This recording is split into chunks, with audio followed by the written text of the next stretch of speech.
Tamsil akhir rombongan dari Makkah. Menjadi petugas haji adalah takdir bagi Syaifullah Abdullah.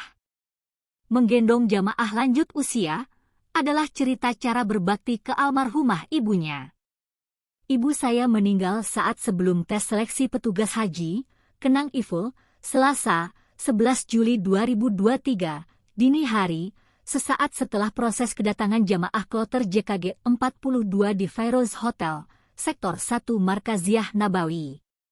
Saat dikonfirmasi Tribun, pegawai bidang PHU Kemenak Provinsi Sulawesi Utara ini baru saja menggendong jamaah lansia usia 78 tahun dari embarkasi Pondok Gede, Jakarta Timur. Awalnya, Iful menghindar.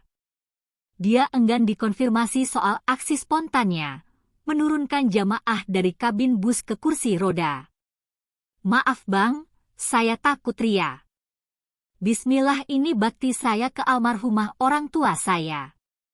Namun, seorang membisiki.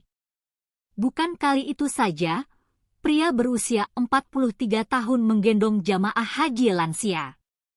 Sudah belasan, sejak jamaah gelombang 1, di Makkah, Maktab Mina, Iful selalu paling dulu cari jamaah lansia di bus atau maktab.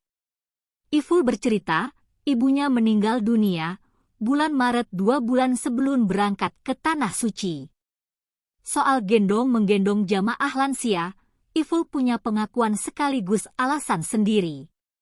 "Sudah banyak yang saya gendong dan pikul bang, dan semua terasa ringan karena saya selalu ingat orang tua saya," ujar Iful yang mengaku saban punya kesempatan ke Masjidil Haram atau Nabawi.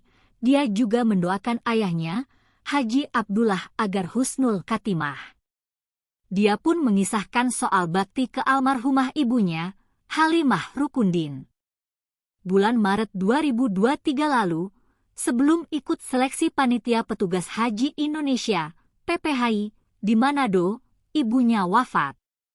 "Sebelum ibu meninggal, saya diwasiatkan buku manasik haji umrah dari Kemenak, buku yang dia gantung di lehernya saat naik haji tahun 2001 lalu," ujar Iful. Iful mengaku, buku manasik haji itu semacam wasiat sekaligus menambah kepercayaan dirinya untuk ikut tahapan seleksi PPIH Arab Saudi. "Alhamdulillah, Mei 2023 lalu, sebelum Lebaran 1444 Hijriah, namanya tercantum dalam daftar 460 petugas PPIH non-kloter." Iful memang terlihat terus membawa buku manasik sebesar dan setebal telapak tangan orang dewasa itu.